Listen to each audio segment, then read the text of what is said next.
Hello, everyone. Welcome to VRIC Media, your most trusted voice in metals and mining. I'm your host, Darrell Thomas, and today we had the pleasure of interviewing Tobias Carlisle of the Acquirers Fund, who founded this fund and this site. And so happy to talk with you today. You have your own YouTube channel, you have your own screeners and websites and everything, trying to help investors navigate these murky waters. And you're also managing a couple of ETFs, which I'm looking forward to diving into, and also the author of a new book, which is Soldier of Fortune, Warren Buffett, Sun Tzu, and the Art of Risk Taking. And so looking forward to just diving into this discussion with you. I mean, you've been an attorney in mergers and acquisitions. What don't you do, Tobias? Well, everything's focused on listed companies. That's sort of been the uniting theme. Yeah, I started out as a lawyer in Australia. I was doing corporate advisory, which is anything that a company requires. So anything from like a filing with the regulator to a release to the exchange, and then they're reporting, but also transaction work and listings and things like that. So anytime they needed to raise money or merge, or that was the work. Because as you mentioned, I come from Australia, and I grew up in one of the regional offices, so I did a lot of resource work. I grew up in an oil and gas patch, so Schlumberger and Halliburton were the big employers in town. So it's always sort of been in my DNA. But then I was a generalist corporate advisory lawyer. We had specialist resource lawyers there as well, but I was a generalist, which meant I did everything from casinos to tech to whatever transaction was going on. I moved to the States, got transferred by my work, and met my wife in San Francisco when I was doing tech M&A. Funnily enough, I transitioned into tech M&A, and then went back to Australia and worked as general counsel of a public company that I had helped list when I was working there. And it was a telco, owned deep sea cable, telecommunications cables, dark fiber, a peering network, and it eventually got bought out. At which point I transitioned into investment with an activist fund, and that got wound up in about 2010. And so I've been running my own money and managing outside capital since shortly after that.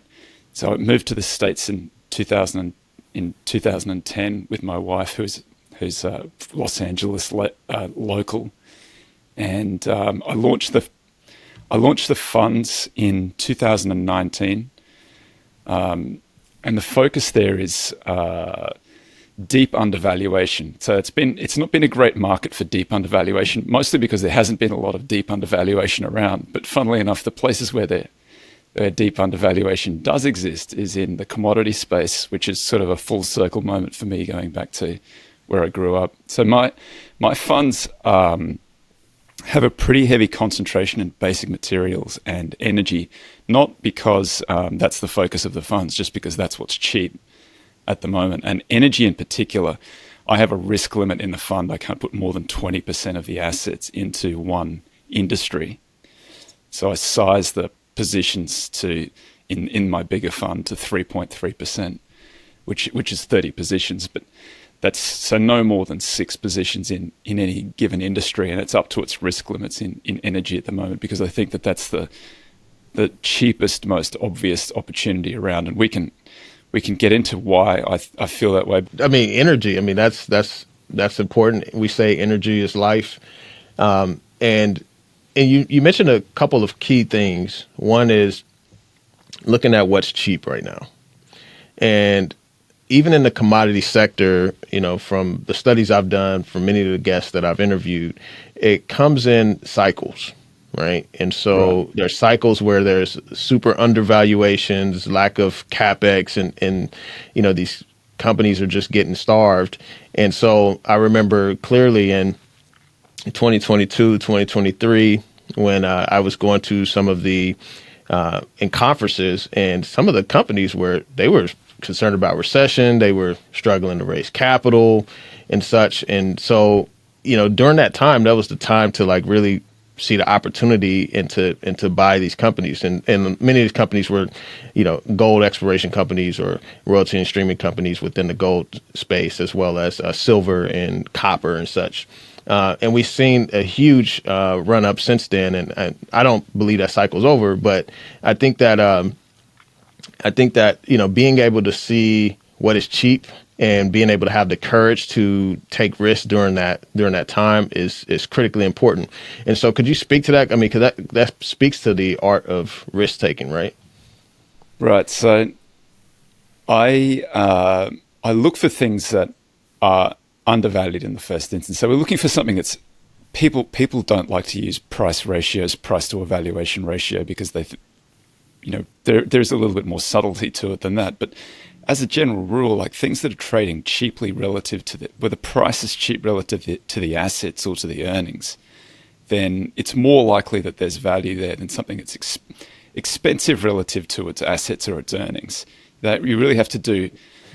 It has to be a really special business to be undervalued if it's got a high price to book or a high price to earnings. You're more likely to find something that's undervalued if it's got a low price to book or low price to earnings, whatever the case may be. I favor a measure that I call the acquirer's multiple, which I think takes a more full view of what the business is actually worth. And so it looks at, on the price that you're paying side, it's looking at enterprise value, which includes market capitalization, any debt that the company has, preferred stock, minority interests, and then gives it a little bit of credit for whatever cash it might be holding. So that's the price that an acquirer would pay, because you take on the debt when you buy these things. So you're looking at the value to acquire, the cost to acquire the whole business. And then if you buy the business, then on the other side, you get access to the operating income, which is once you get your revenues, you pay your cost of goods sold. That gives you the gross profits. And then out of that, there's an SG&A line. And below that is basically what the company can direct. And that's operating income or operating earnings, or however cash flow from operations, however you want to sort of describe it. It doesn't really matter. They should essentially all be the same number. And you want to get more cash from operations relative to the price that you're paying. The better. That's the sort of the name of the game. And that will vary because most companies are cyclical, and even tech, which has sort of been a secular winner for so long. When I started out, I started out in April 2000, which was the peak of the last tech boom. And so I saw tech fall for a decade and then turn around and go the other way more recently. So even tech is cyclical. And so the portfolio, even though you're using the same approach, looking for the most undervalued things, the portfolio turns over. And so sometimes we'll have a heavy concentration in home builders. Sometimes we'll have a heavy concentration in oil and gas. Sometimes it'll be a heavy concentration in tech, because I think the tech cycle will turn eventually too. And so right now it's a heavy concentration in oil and gas, for the reason that, one of the simple things that you can do is just look at the price of a barrel of oil and compare it to the price of an ounce of gold or to the price of the S&P 500. And that ratio now it's as cheap as it was in 2020, when the entire economy was shut down and oil traded negatively.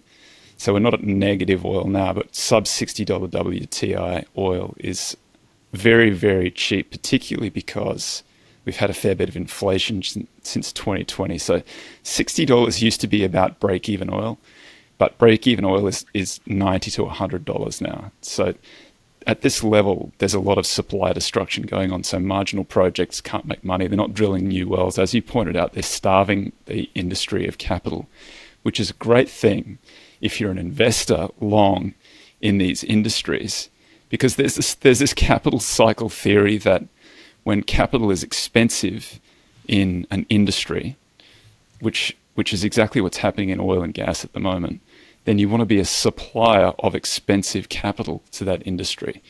And then in tech, capital is very, very cheap. You're paying very high multiples for a lot of that tech.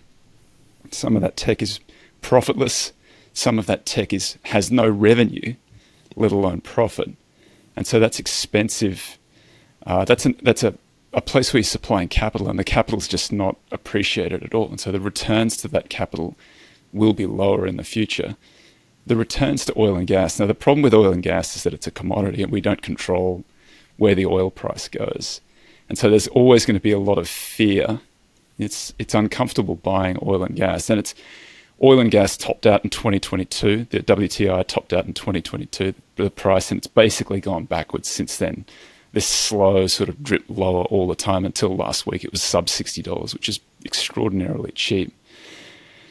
At that level, if you're buying and there's nothing obvious on the horizon for oil to recover. So there's a build in oil inventories around the globe. There's been some talk that there's a huge amount of oil floating on the water, being stored.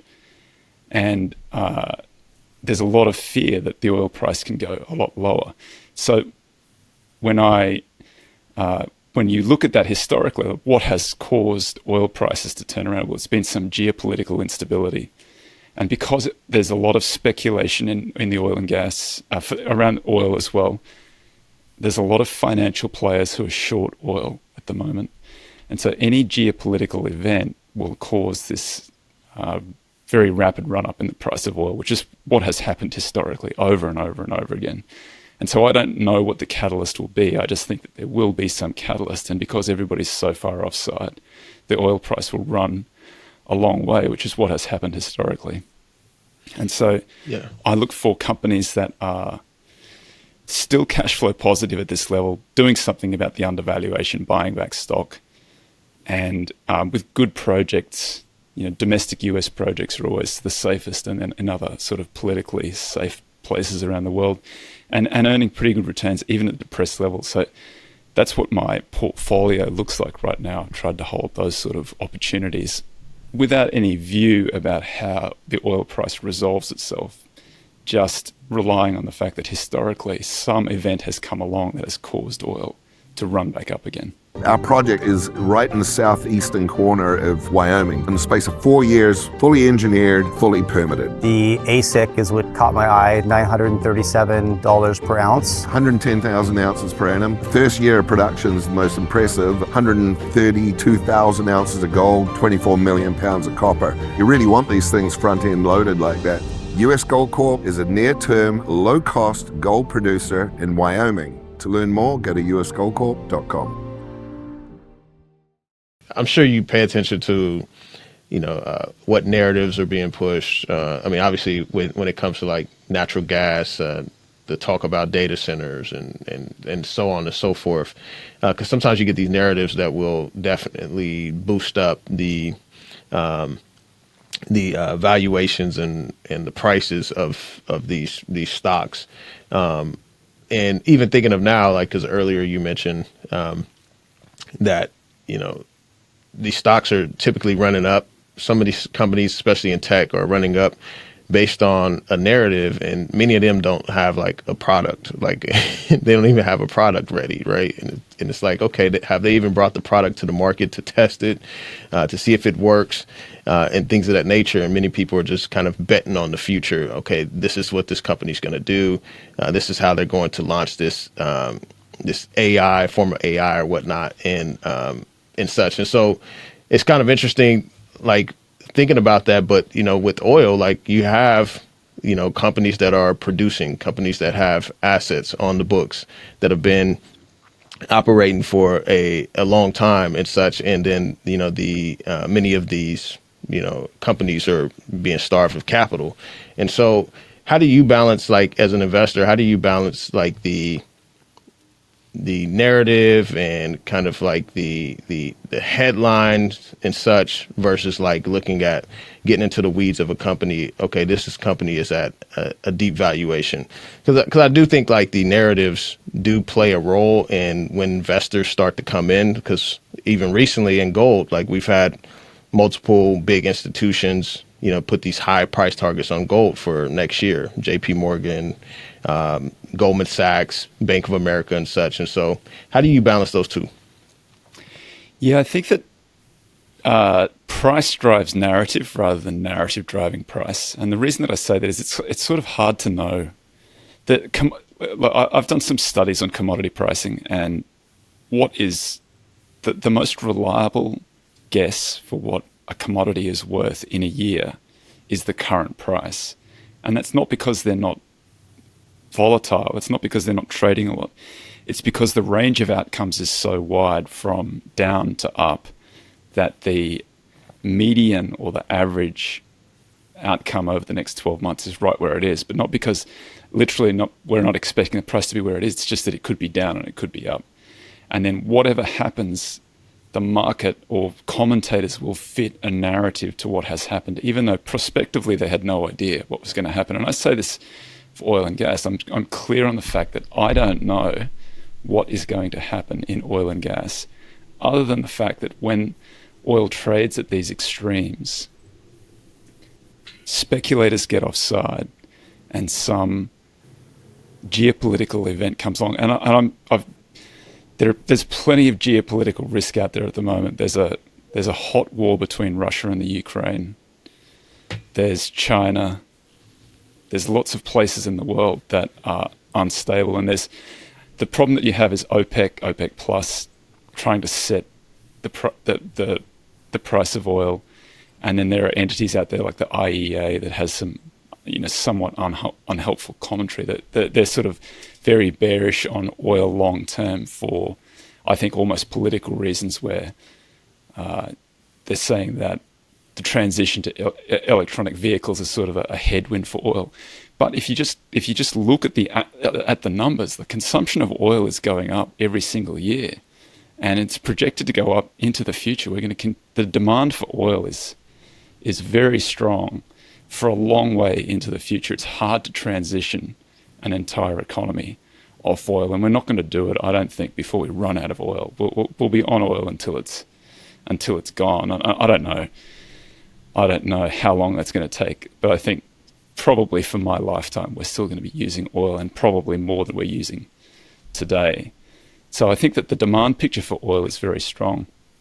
The supply picture is equally sort of tenuous, because oil is 25 years ago there was a peak oil narrative that we had found all of the oil in the world. Now we're producing like 2.5 times what we were 25 years ago. So that peak oil narrative was wrong, but it's probably true that at some point where we run out of oil and we will have to transition.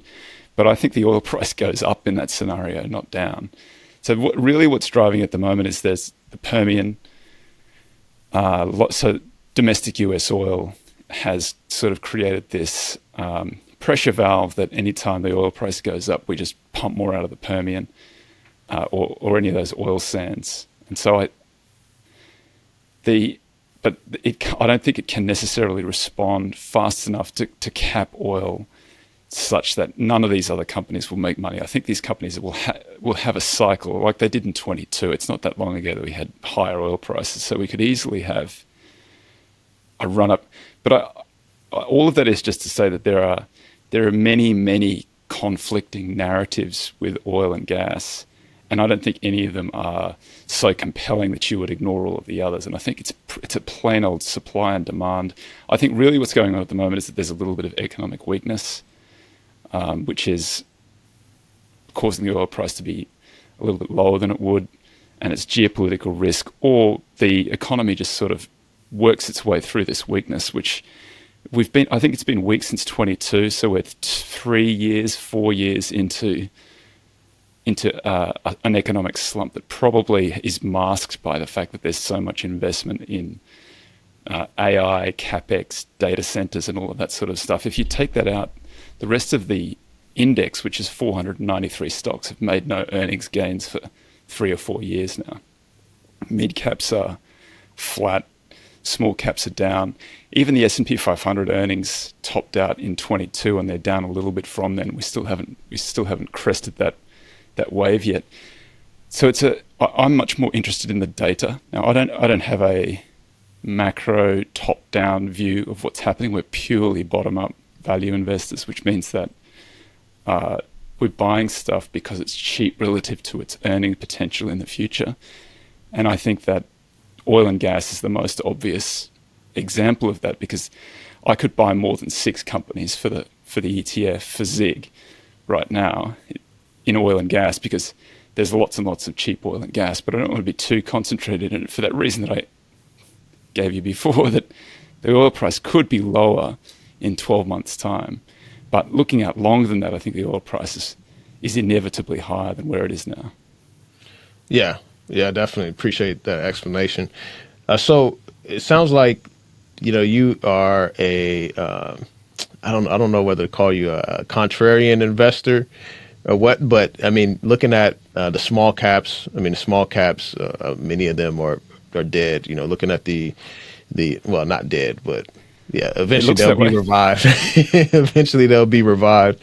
The oil and gas sector, being starved capital, many people are writing it off. Oh, the oil price is going down and such. And so it looks like you're looking at, the value, what's cheap. And then also, because thinking about small caps and oil and gas, like both of those are pretty cheap, right now. Like we haven't had that small cap rally. I mean, we've had a couple little rallies in the last year or so with the news of the Fed cutting rates and such. And so, people would see like the Russell rally or whatnot. But it seems like you're more of a contrarian investor that's looking for opportunity in what's cheap. Yeah, so not contrarian for the sake of being contrarian, but contrarian, I think it looks that way because I'm looking for the cheapest things in the market, where you can get the most fundamental return, where you can get the most earnings for the least amount of, for the lowest price. And it's not so much a historical analysis, although that's the only way that you can project forward what's going to happen in the future, is by looking at what's happened in the past. But it's the expectation is that the things that we're buying will earn more in the future than they're currently earning now, and the low price that you pay. So I think what happens is that many industries cycle. Not every industry, but many industries are cyclical. And when they're over-earning, the prices get very high because folks can see a series of years where earnings have grown, and they extrapolate that growth out too far, not appreciating how cyclical the industries are. And then it happens on the other side too. They see earnings going down for a few years and they say, well, that industry's dead, it goes down forever. And then once it's sufficiently starved of capital, you get those returns. And so I think oil and gas is one obvious example at the moment. And as you point out, I think small and mid are another example. So we're living through, I think, an extraordinary time in the market. It's something like the late 1990s, where the bigger the company, the better it has done. So the Mag 7 are giant companies. And the moves in NVIDIA now are so big that it was a $300 billion market cap move, which is bigger than 95% of the companies in the S&P 500. And if you divide the S&P 500 into the S&P 100 and the other 400, the 100 has massively outperformed the other 400. And if you think about the 500, so that the S&P publishes 3 indexes. There's the S&P 500, then there's the S&P 400, which is mid-caps, profitable mid-caps. And then there's the S&P 600, which is profitable small caps. So there's 1,500 stocks in there in these indexes. The S&P 500 has outperformed the S&P 400, and the 400 has outperformed the 600 by wide margins. And so we can look at that outperformance and look back, and it hasn't outperformed by this much since 2000, which is the last .com peak. And I think the valuation differential is now so wide. The 400 and the 600 trade at about a 30 to 35% multiple discount to the S&P 500. And their earnings have been soft because they're much more economically sensitive than the 500, which, they've got lots of levers. They're bigger businesses. They've got better managers. They've got more lines of business. The capital that they get is at lower rates. They can term it out more carefully. The 400 and the 600, they're smaller companies. They've got, the management's still often very good, but it's just not that sort of level of professional management that you get in the 500. They can't term out their debt as well.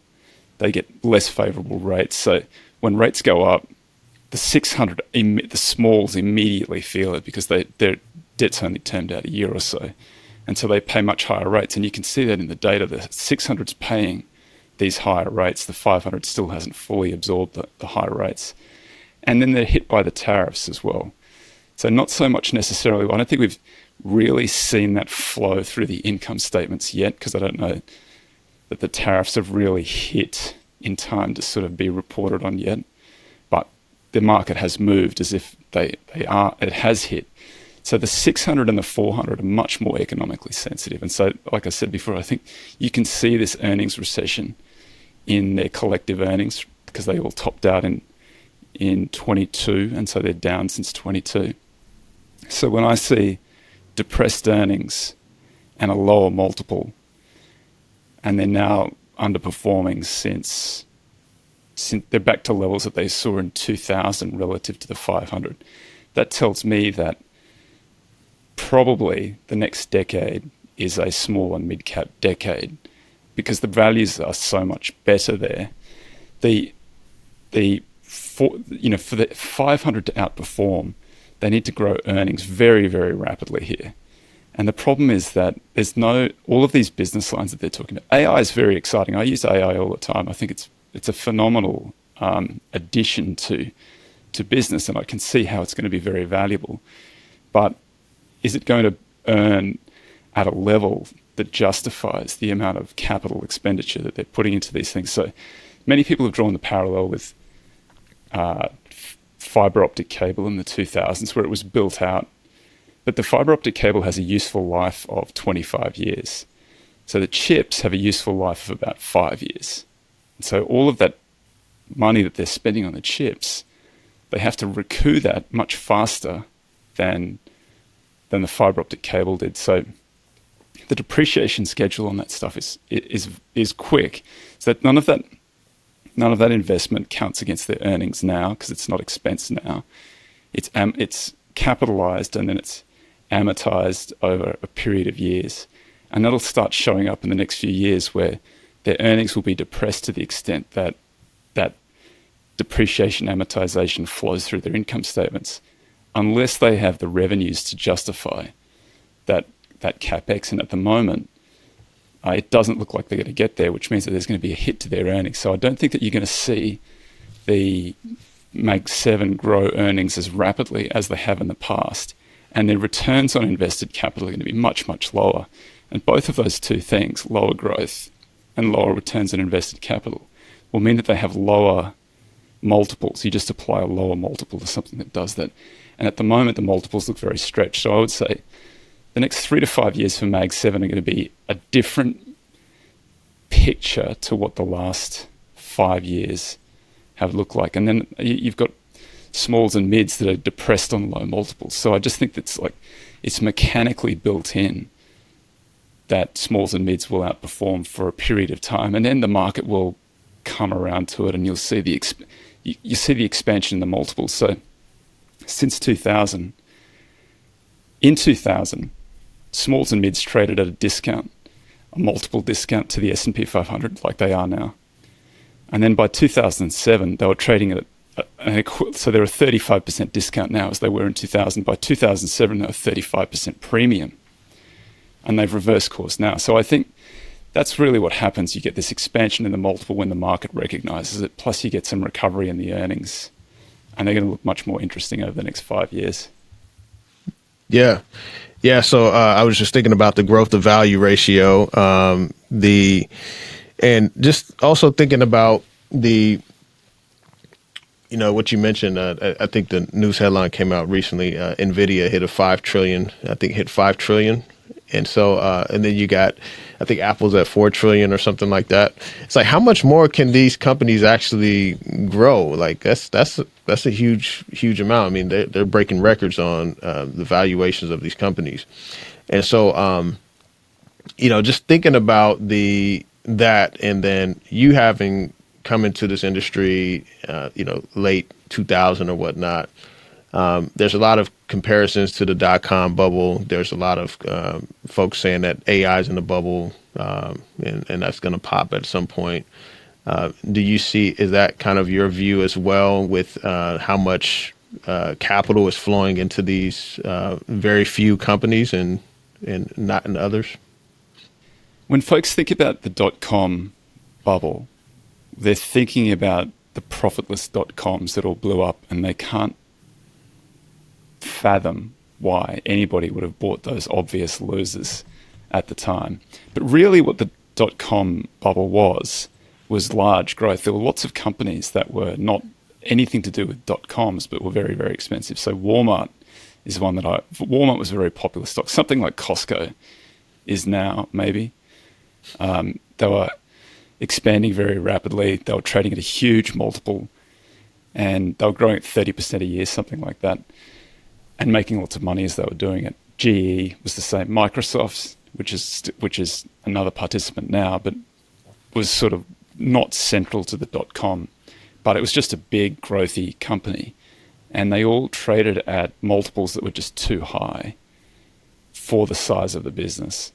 And then when the 2000 collapsed, the businesses really weren't affected at all. Their businesses continued to be very good businesses from 2000 to 2015. They still grew at approximately the same rate. It's just that their valuations were so high that their stock prices did nothing for 15 years. And Coke is another one.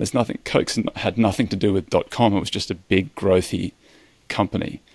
I think the same thing is happening now. It's not so much that there's an AI bubble, even though I do think there's an obvious AI bubble.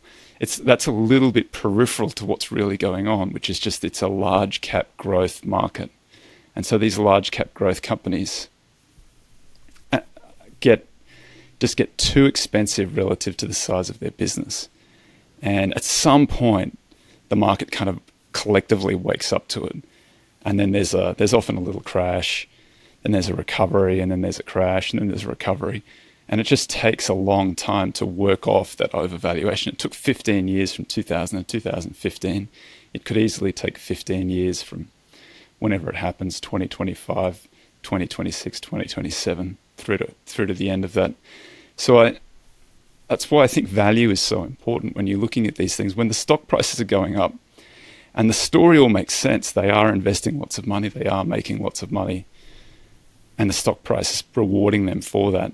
It's easy to sort of miss that the valuation has to remain tethered to the underlying value of the price has to remain tethered to the underlying value of the business, or you have this period of time where it has to catch up.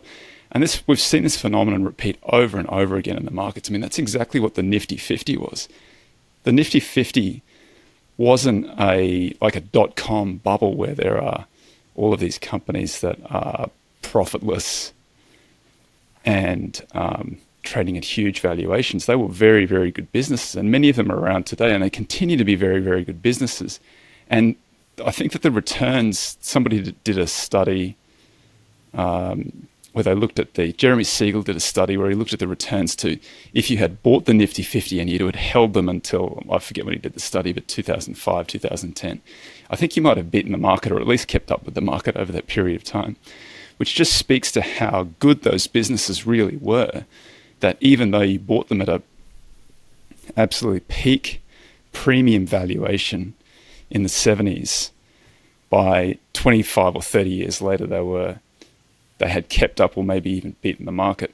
It's just that in the interim, you massively underperformed when you could have been in other things that were better value. And so that phenomenon repeats. And I think I've counted 6 times in the data since 1926, because I went back and had a look at it. Big growthy companies outperform for 10 years or so, like as a group. And then we give it a name. So it's a dot-com boom, or it's the AI boom, or it's the Nifty 50, or it's something else as you go back.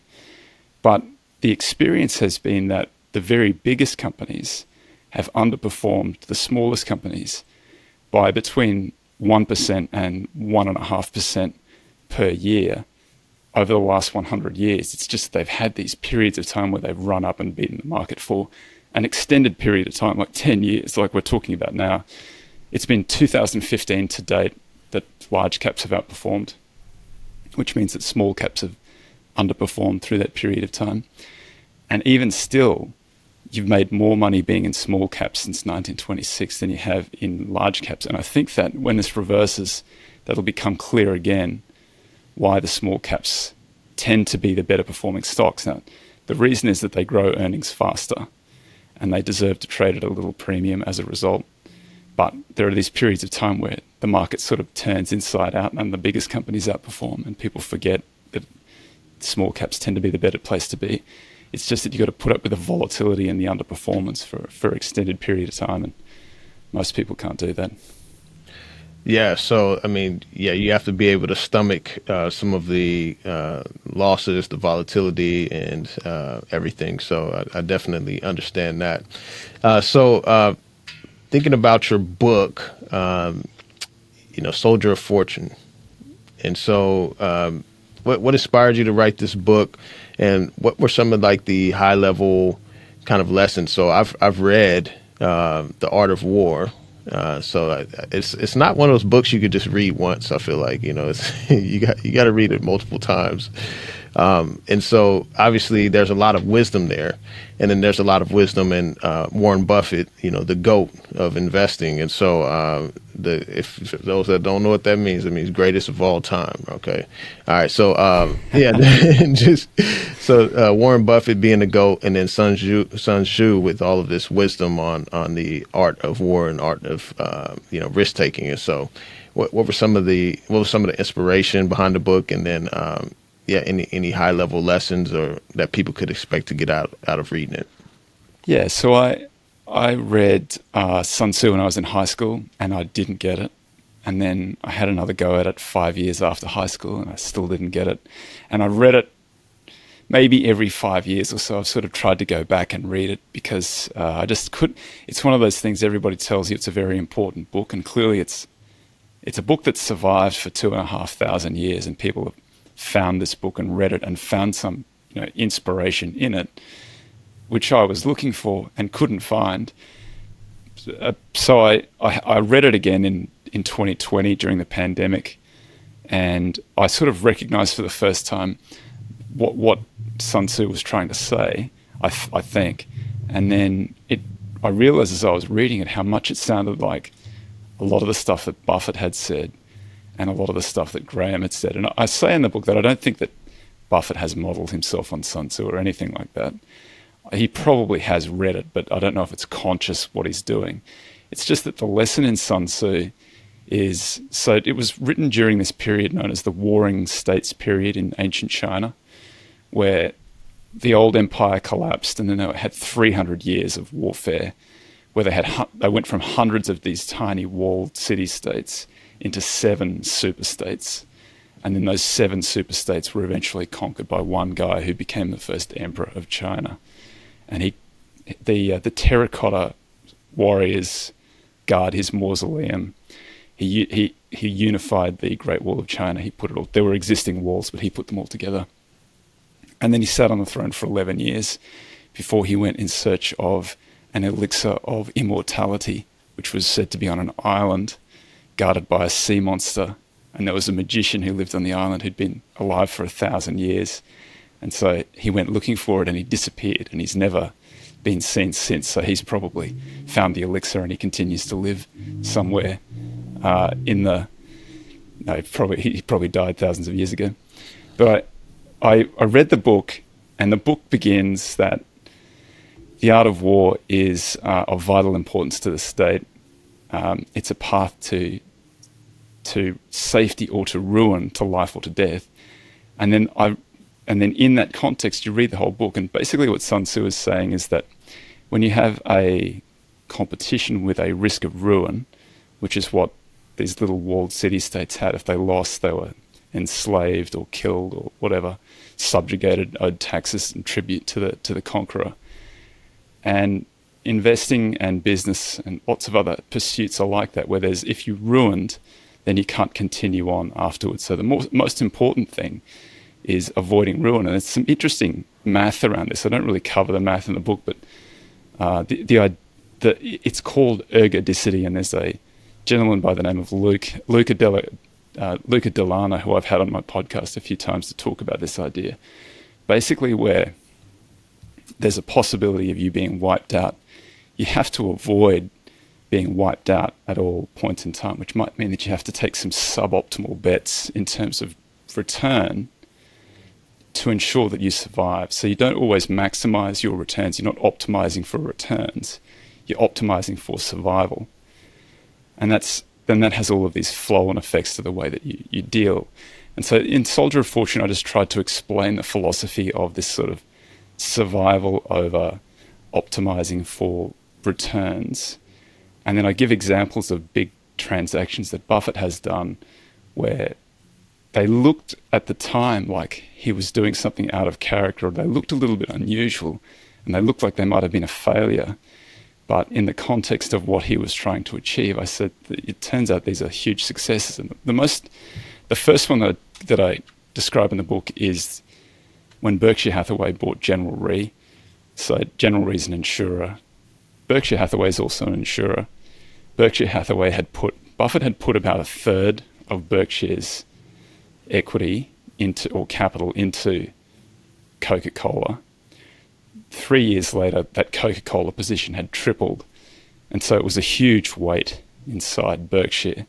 And then it went on, and that was like 1991. By 1999, it had gone up 14 times. So he had a gigantic amount of weight of Berkshire in Coca-Cola. But Coca-Cola was trading at about 50 to 60 times earnings, and it was very, very expensive by 1999. It was one of those stocks that was growing very rapidly, and the multiple had responded. And so as a result, it was very, very overvalued. And folks to this day criticize Buffett for not selling Coke at that level. But the problem was, if he sold it, he would have paid capital gains tax of 35% on the gain, which was a very material part of Berkshire's capital. So he didn't want to sell. So he had to come up with some solution for this overvaluation. On top of the fact that Coke was trading so expensively, by 1999, everybody recognized what a great investor Buffett was.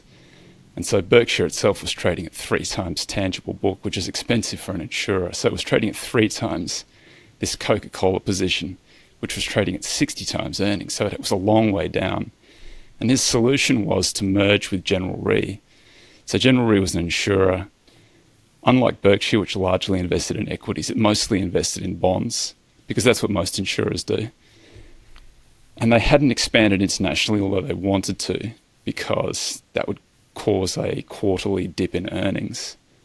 Now, Berkshire doesn't worry about that, but General Re management certainly did. They didn't want to invest, even if it was good for them in the long run, if it created a quarterly dip in earnings. So they merged with Berkshire that allows them to expand internationally. And Berkshire did it in a stock for stock acquisition. So they issue Berkshire stock and they get General Re stock in return. So Berkshire now owns General Re. And then what Buffett had thought was going to happen was there was a stock market crash in 2000. It turns out that Coke was about 2 times overvalued, and Coke was cut in half over a period of time. But the bonds in the portfolio that General Re had rallied, because sometimes that's what happens when you have a crash. There's a flight to safety, as they call it, and the bonds rallied. So Berkshire had exchanged Buffett had exchanged this overvalued Berkshire equity for this undervalued Gen Re equity, which was made up of bonds that rallied into the crash. And so he actually made this enormous gain with this protective merger. And folks criticized at the time because he was issuing stock and they couldn't quite see the synergies, so-called, that he could see. And then after the fact, Buffett said that General Re had this derivatives book, and the derivatives were very complicated, and they were so complicated that 2 parties to the same contract, so they're just on opposite sides of the contract, they both thought that they were profitable on this contract. Neither party knew who was actually winning or who was losing. And so in a very benign market, Buffett had them all unwound, and it cost Berkshire $400 million to get out. And that was when he said his famous line about derivatives being weapons of mass financial destruction.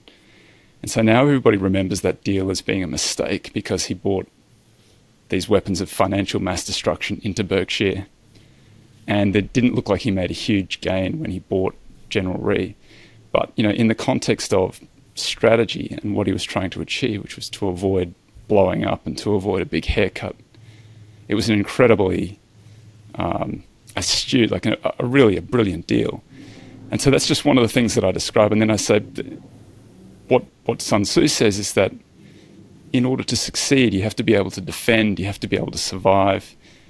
And I use some of Sun Tzu's quotes to sort of illustrate those points. So that's part one of the book, and that's sort of describing, how he applies these laws of strategy in a business context. Okay, yeah, that's really powerful. Yeah, so where can people find the book? Where can they buy it, purchase it, and support? That's the cover. The book's in Amazon. It's hardcover, paperback. Kindle, and the audio is out in the next few days.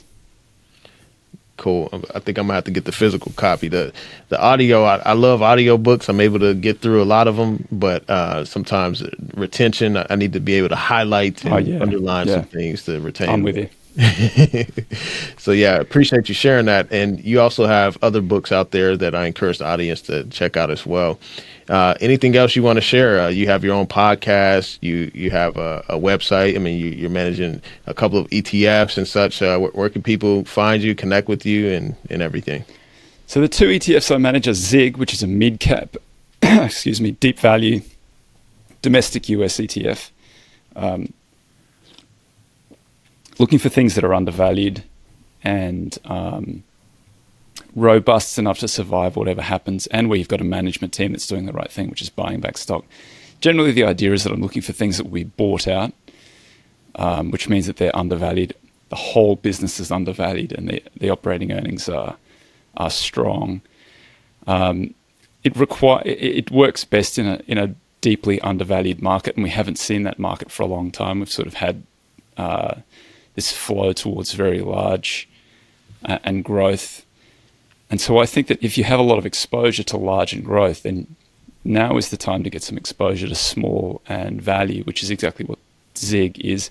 And deep is small and micro, exactly the same strategy, just in a small and micro fund. And I think that those two are well positioned for the next stage of this market. So ZIG and deep, the two ETFs, and then I have a website, acquirersmultiple.com, where we just have a screen that shows all of the cheapest businesses in the market as we see them. You all be sure to go check out the Acquirers Multiple. Appreciate you for coming on the show, Tobias. Look forward to hopefully having you back at some point. You provided a lot of value today. I enjoyed this discussion, and so I'm looking forward to making some gains, and following what you're doing, because I think it's important to be positioned where things are cheap. And so I appreciate that.